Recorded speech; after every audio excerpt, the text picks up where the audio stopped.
Hey, Coach Devin here. I'm on the couch. It's a big moment for me. Deb and the girls are out, which means I can come out for a little bit from where I normally am, and sort of actually be in the rest of the world and watch television in a different spot instead of being on my phone. I'll show you around a little bit where I've been going. I'm several days in now, and I am intensely bored. I don't like being by myself. I don't like not interacting with people. So it's not a ton of fun, but I'll show you what I've been doing. We're going to go down, hang on. So we're going down the hallway. This is, as you can see, my girls have been putting up some awesome stuff for me. How nice is that? They know I'm pretty sick of being by myself. Anyway, this is where I've been spending most of my time. Bedroom. I pretty much just hang out in here all day. I sit right there and either read a book or watch stuff on my phone. And if we spin around here, I'm going to hit some more lights for you quick. Up here, that's my chin-up bar, so I can do some chins. That's helpful. Ded's going to hate me that I showed us the closet. And I do actually have my own bathroom. As you can see, I hit the lights in here. There we go. I have my own bathroom. So that basically is my space. I have a bathroom. I've got a chin-up bar, got a bed, a phone, and Wi-Fi. It's pretty much what I do. Now that is obviously not a ton of fun. I am not real happy hanging out on my own all day long. And Deb and the girls pretty much just spend the time in the other end of the house, or right now they're over there doing some work in the salon. So I'm pretty much just hanging out on my own. I would love to be in this part of the house all the time. I love it in here, but unfortunately, that ain't happening. I'm hanging out at home. So I thought I would kind of walk you through what I do in a day at home, from wake up to go to bed, give you an idea of what it's like, and I'll interview the girls a little bit and find out what they think too. So you're still leaving up at 6, that might just wake up there. Without even trying. Tired sleeping. Okay. There we go. I did manage to sleep a little bit more. I'm not a big, I'm not good at sleeping in, really. My body likes to get up early. I've been doing this for a lot of years. So I wake up pretty early. 6 o'clock is, quarter to 6 o'clock is my normal wake up time. Anyway, so I tend to wake up then. So going back to sleep is tough, but I did manage to sleep for like another hour, which is nice. So it's 7 in the morning. I'm going to go have some breakfast because no one else is up yet. That's one of the nice things about being an early riser. I can eat quick before everybody else gets out of bed and, get going with the day. All right, so that took a little longer than I thought it would. Deb was up, which means obviously I can't go out anywhere, and the girls were up.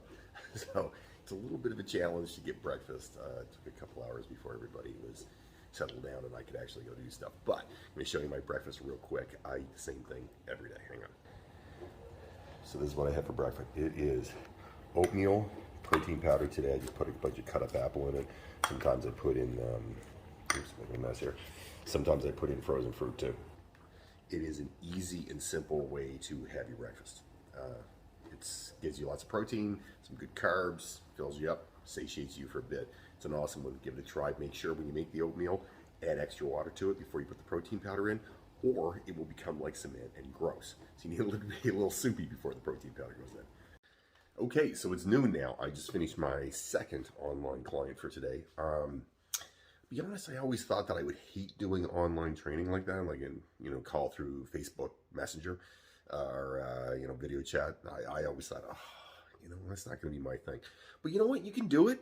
I can live with it. I mean, it's not my preferred method because I feel like I do better work when I'm in person. But you know what? Hey, at this point, any port in a storm, right? So it's nice to be able to at least interact with the clients and talk to them and help people still, which is nice. I mean, I still like doing that. So that's the enjoyment of it. I still do enjoy it. I thought I would hate it. I really thought I would hate it, but I've gotten a little used to it. I like it. So I did 2 this morning. I'm going to go grab some lunch, and after lunch, it is workout time. Cannot wait. A little workout time is always good.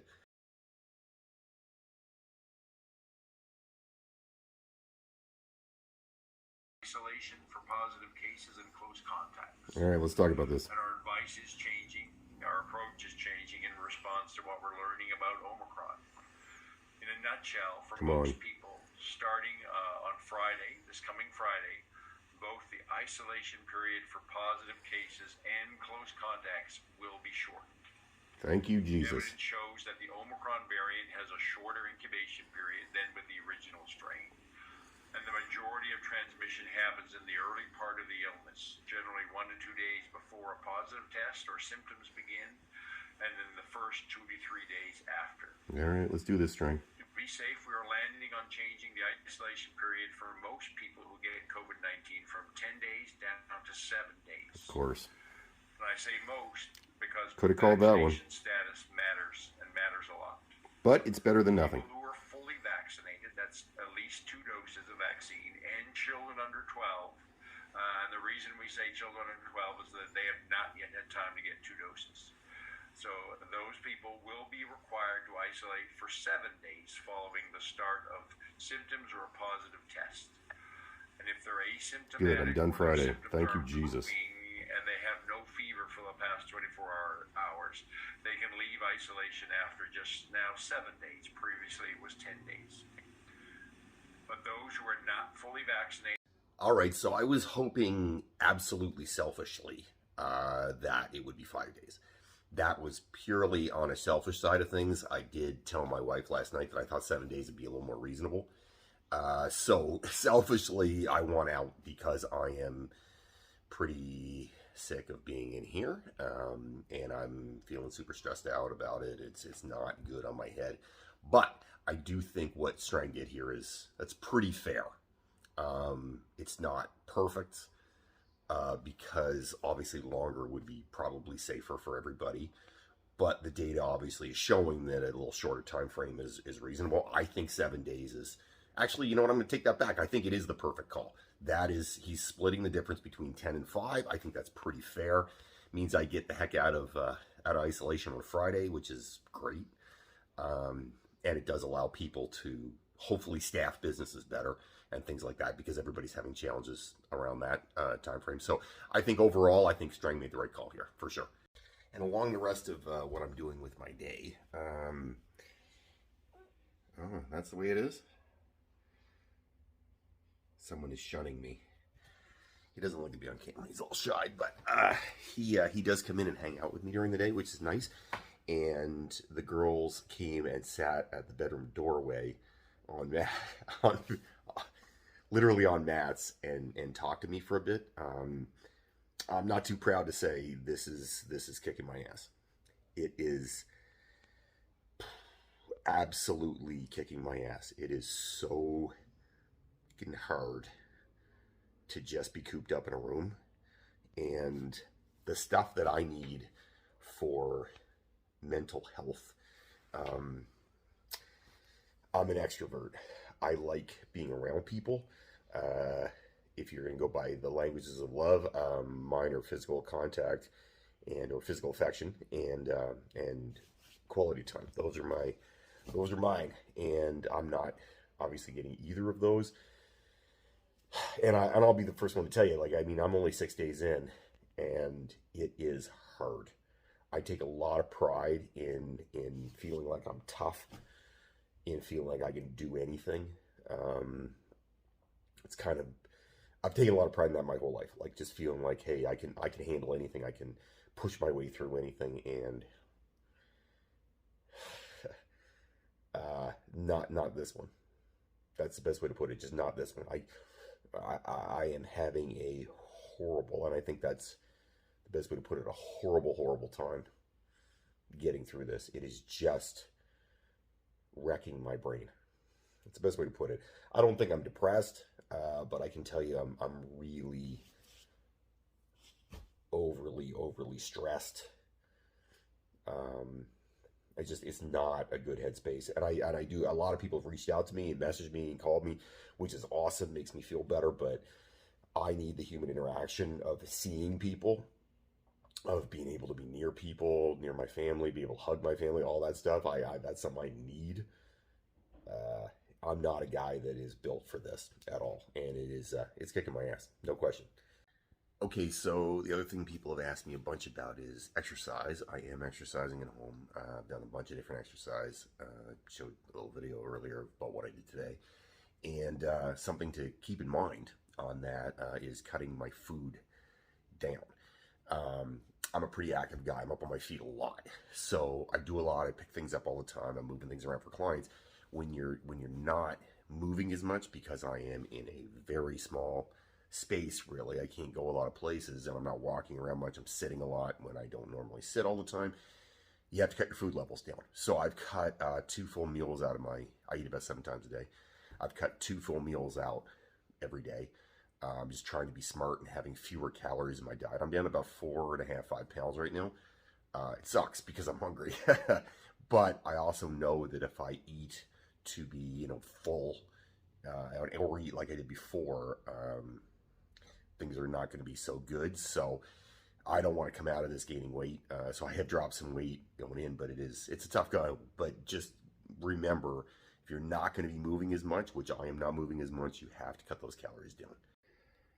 All right, it is 10:39, and I am heading to bed. This is, for me, going to be my second last night of isolation. I am really tired of being in here. Very, very tired of it. It's hard to exactly explain how much I have hated this. I think the best term would be you feel like a social pariah. Social pariah. That's what I was looking for. You'll feel like a social pariah. Nobody can come near you. You're stuck in a room by yourself. You feel dirty. You feel unclean. You feel like people think you're dirty. You feel like people think you're unclean. People are blaming you, which in reality, none of those things are happening, but that's the stuff that goes through your mind. It's been long. There's light at the end of the tunnel. I have a day left. I have 24, a little over 24 hours, 30 some hours left of this. I can't wait to get out of jail. I really can. It's necessary. It's needed. And I'm actually going to have to shave this beard too. I said to myself, I'm growing the beard throughout my entire isolation, so this might have to go too. But which I'm kind of at this point looking forward to. I think I'm getting a little old looking. Anyway, hopefully everybody out there who is in isolation is feeling better or feeling okay. It's like this is similar to being, in some ways, like in jail. I think I have more respect for people who have been in jail or what they go through in jail. I shouldn't say respect for people who go in jail because if you're a criminal, I guess I don't know.